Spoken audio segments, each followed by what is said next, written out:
Hello friends, welcome back to my channel fusion of love থেকে আমি রায়া। আশা করি তোমরা সবাই ভালো আছো। আমি অনেক ভালো আছি, তোমাদের ভালোবাসা আশীর্বাদে। আজকে বাড়িতেই আছি, কিন্তু আজকে বাড়িতে থেকেও সকাল থেকে ব্লগটা শুরু করিনি। এখন অলমোস্ট 8টা বাজে, এখন থেকে ব্লগটা শুরু করলাম। ঘুম থেকে উঠে একটু ফ্রেশ হলাম, ফ্রেশ হয়ে মেজবাম ভাই একটু গল্প করলাম। আর এরকম আমাদের গপলু বুড়ো আজকে ঘুমিয়েও পড়েছে এখন। Good night গপলু। আর কাকা এইমাত্র আমাদের জন্য ফুচকা নিয়ে এসছে। আজকে মনটা আমার একটু ফুচকা ফুচকা করছিল, আর মা বললো মারও নাকি মনটা একটু ফুচকা ফুচকাই করছিল, আমাকে নাকি পাঠাতো। কিন্তু ওই যে ভক্তের ইচ্ছা ভগবান মানে শুনতে পেয়েছে, জন্য কাকা হঠাৎ করেই ফুচকা টুচকা নিয়ে আমদানি হয়েছে। দাঁড়াও দেখাচ্ছে। আর মা খেতে বসেও পড়েছে, দাওয়া দেবে সিন নেই, নিজেই খুলে খালে আগে খেতে বসে পড়েছে। টক জলটা দেখে যাই ইয়াম্মি লাগছে না? তোমরা তো আমার ব্লগে মানে ফুচকা দেখে দেখে পাগল হয়ে গেছো। আজকে আবার বেশি, আজকেও দেখবে ফুচকা। দেখো, আস্তে আস্তে খাও, আস্তে খাও, তোমারটা আমি খেয়ে নেবো না। মা খেতেও শুরু করে দিয়েছে ফুচকা এনে, কোনো দাঁড়ানোর সিন নেই আমার জন্য, আগে খেতে শুরু করে দিয়েছে। আগে খেয়ে নাও, তারপর নিয়ে আসবো। কিসের? কই আমি খাই পরে না, তুমি খেলা পড়ে গেল।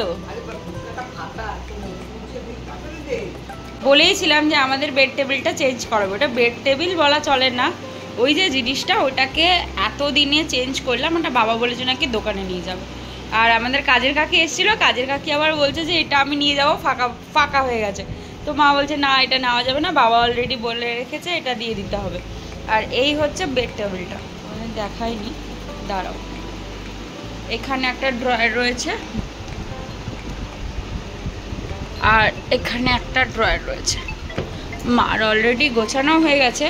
এখানে হওয়াতে আমার একটা সুবিধা কি হয়েছে, আমার সমস্ত জিনিস তো খাটের মধ্যে মেসি হয়ে থাকে। দেখো এখনও খাটটা মেসি হয়েই আছে, ঘুম থেকে উঠে কোনো কিছু এখনও গোছায়নি, কারণ এই কিছুক্ষণ আগেই তো ঘুম থেকে উঠলাম। এই পুরো একদম মেসি হয়ে আছে জায়গাটা থাকে, তো ওটা একটু ঠিকঠাক হয়েছে। যদিও আমার ডায়েরি দুটো কাজের, এটা একটু সাইডে নিয়ে বসেছে, কিছুক্ষণ পরপরই আমার বেডে লাগে, তাই জন্য ডায়েরিগুলোকে আর গোছায়নি। না হলে এই জিনিসটা পুরো অর্গানাইজ থাকে। একটা ভালো জিনিস হয়েছে। আর আজকে একটা জিনিস হয়েছে কি জানো, এই মানে রিমোট আজকে অনেক দিন পর, কাল না পরশু দিন রিমোট বের করেছি এসি চালাবো। উমা, রিমোট বের করে দেখছি এসি চলছে না। আমি যা গেল বুঝি আমার এসিটা। তারপরে মা বললো না, কিছুদিন আগে যখন আমি রুবিদের বাড়ি ছিলাম, তখন যখন এসির প্রবলেম হচ্ছিল, মাম্মামদের ঘরে এসিটাও চলছিল না, তখন আমি ওই রিমোটে হঠাৎ করে ওপরের দিকে তাকিয়ে দেখলাম যে ওখানে চার্জিং পয়েন্টটা একটু ইস্যু দেখাচ্ছে। আর চার্জিং পয়েন্ট বলছি, কী সব বলছি, ব্যাটারিটা একটু ইস্যু দেখাচ্ছে। তারপরে মাম্মামদের বললাম, পাপানকে বললাম যে তুমি ব্যাটারি নিয়ে আসো, চেঞ্জ করলে হয়ে যাবে। তো বাবাকেও সেম জিনিস বললাম। তো আজকে এসে আমি একটা বুদ্ধি কী করেছি, দুটো ব্যাটারি থাকে এর ভেতরে, আমি সিঙ্গেল ব্যাটারি লাগিয়ে আর একটা ব্যাটারি পুরনোই ছিল দিয়ে চালাতে গেছি। চালাতে গিয়ে দেখছি এসি চলছে না। আর বাবাকে বললাম যে বাবা মনে হয় গেছে এসিটা। তারপর আবার কি মাথায় আসলো, দুটো ব্যাটারি চেঞ্জ করলাম, চেঞ্জ করিয়ে চালালাম, দেখলাম ঠিক আছে। কারণ এসিটা খুব নেসেসারি, এখনও পর্যন্ত আমাদের বাড়িতে যদিও লাগেনি, কিন্তু এসিটার খুব নেসেসারি। তোমরা এই গরমটাতে বুঝতেই পারছো। একটু জানলাটা খুলে দিই। দুপুরবেলা এত রোদ থাকে, আমরা জানলাটা ন্যাচারালি দিয়ে দিই। আর রাত্রেবেলা দিয়েই ঘুমাতে হয়, কারণ ওই যে আলোটা দেখতে পাচ্ছ, ওই আলোটা পুরো একদম চোখের মধ্যে, যত রাত হয় তত মানে আলোর সেটা প্রখর হয়, তো খুব প্রবলেম হয়। যেহেতু আমরা নিচে শুই, তাহলে ওটা বন্ধ করা ছাড়া, আমাদের জানলা বন্ধ করা ছাড়া উপায় নেই। আগে তো আমি জানলা খুলে পর্দা দিয়ে শুতাম, কিন্তু মানে এখানে সেটা খুব রিস্ক না, মানে ঠিক উচিত না, তাই জন্য সেটা করি না, দরজাটা দিয়ে ঘুমাতে হয়। তাই রাত্রেবেলা দরজাটা মা এই জানলাটা দিয়ে দেয়। তাছাড়া সন্ধ্যেবেলা খুলে রাখি কেন, না হলে না ঘরটা কীরকম মানে বদ্ধ হয়ে যায়, একটু হাওয়াটা চলতে পারে না। তাই এখনও মা খোলেনি, তাই আমি একটু খুলে দিলাম। হেয়ার ব্যান্ড আমি চুলে লাগাই না, চুলে হেয়ার ব্যান্ড লাগালে চুল নষ্ট হয়ে যায়, আর আমার ভালো লাগে না। হ্যাঁ, আমার মা তো ফটাফট আগে ফুচকাটা খেয়ে নিল। বাড়িতে না, এখানে না, আমি কোথাও হেয়ার ব্যান্ড লাগাই না, বাড়িতে কথাই বলেছি। আর বাড়িতে তো আমাকে অনেকক্ষণ লাগিয়ে রাখতে হবে। আমার ক্লিপ লাগালে আমার প্রবলেম হয় না, কিন্তু হেয়ার ব্যান্ড লাগালে সামনে ঝুলো বড় একটা লাইটার নিয়ে বলেছি। আর জলটা কি বানিয়েছে, মিষ্টি মিষ্টি। হ্যাঁ যে অল আউটটা জ্বালানো হলে দেখ কি মশা। অল আউট জ্বালালেও মশা থাকে না না, অল আউট জ্বালালে এতটা থাকে না। ওই মশা এই অল আউট ওদের কাজও করে, মানে অল আউটের বাবা যে গন্ধ সেটাতে ওরা অ্যাবজর্ব করে ফেলেছে, ওই গন্ধ ওদের কোনো কাজ করে না। রান্না করি সাথে সাথে মশা ঢুকে আরো। কি ফালতু কথা। হ্যাঁ ফালতু কথা।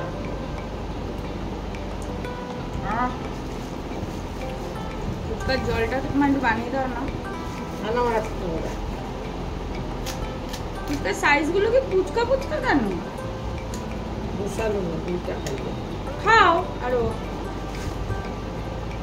আর একটু এনে দেবো, আর কটা এনে দিই। আজকে তো অন্য কিছু খেতে ইচ্ছে করছে কিন্তু তেলটা মালিশ করে পাচ্ছি না বাবা। এই পা দুটো আর পিঠটাও এই একটা সাইড। আলুটা ভালো মেখেছে কিন্তু ফুচকার সাইজটা বড় ছোট। রুদিরও আমি এখানে একটা ছোট ফুচকা খাইনি না, অন্য ফুচকা। আর রুদিদের ওখানে ফুচকার সাইজগুলো ভালো বড় বড়।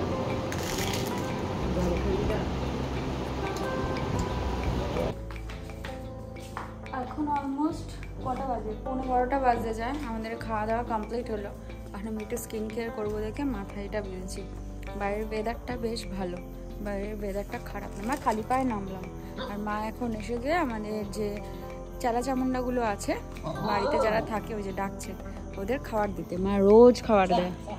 এই যে ইনি ওই ছোট্ট ছোট্ট সদস্যগুলো যে দেখেছিলাম আমাদের বাড়িতে তার মধ্যে একজন। আর এই যে পাটা দেখতে পাচ্ছ, এই পাটা হচ্ছে ও বাইরেই থাকতো, পাটা শিয়ালে কামড়ে দিয়েছে, তারপর থেকেও হাঁটতে পারে না, ওর এখন ট্রিটমেন্ট চলছে।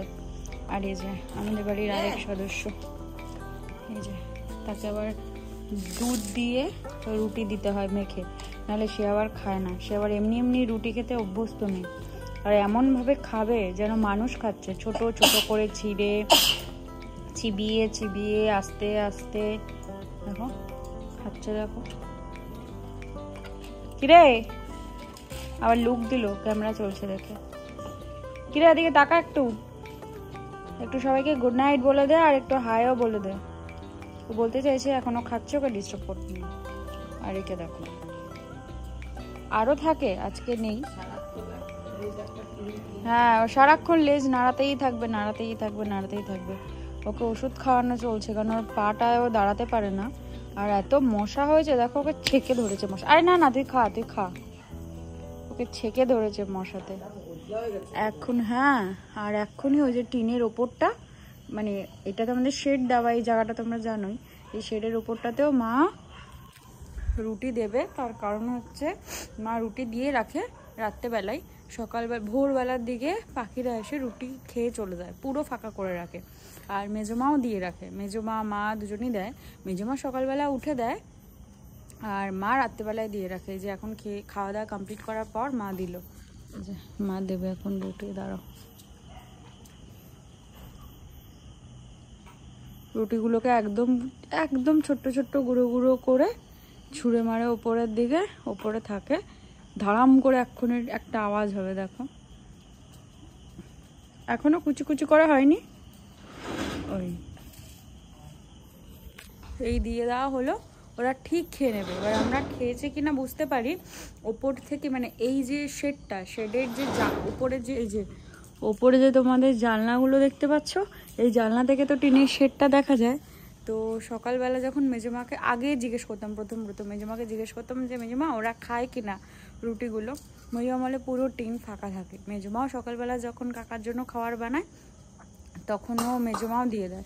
আর চারিদিকটা দেখো কিরম ধুধু করা অন্ধকার, একদম নিস্তব্ধ। দেখো সবাই ঘুমিয়ে পড়েছে আশেপাশে বাড়ির, কারণ আমাদের এইসব জায়গায় ম্যাক্সিমাম লোকজন একটু সকালবেলাই ওঠে, তাই ঘুমিয়ে পড়েছে সবাই, পুরো একদম ধুধু করা। এই বছর আর আমাদের ওখানে ফুল গাছগুলো কিছুই লাগানো হবে না, এটা একটু দুঃখের বিষয়।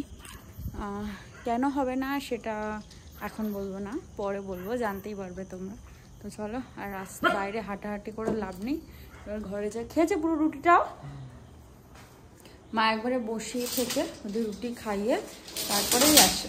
এবার লক টক করে বাবা অলরেডি আজকে শুয়ে পড়েছে। তার কারণ যে রুডিও ফোন করেছে, বাবা শুয়ে পড়েছে তার কারণ হচ্ছে বাবা আজকে কোথাও থেকে একটা খিচুড়ি খেয়ে এসছে, তাই জন্য বাবার আজকে খাওয়ার দরকার পড়েনি।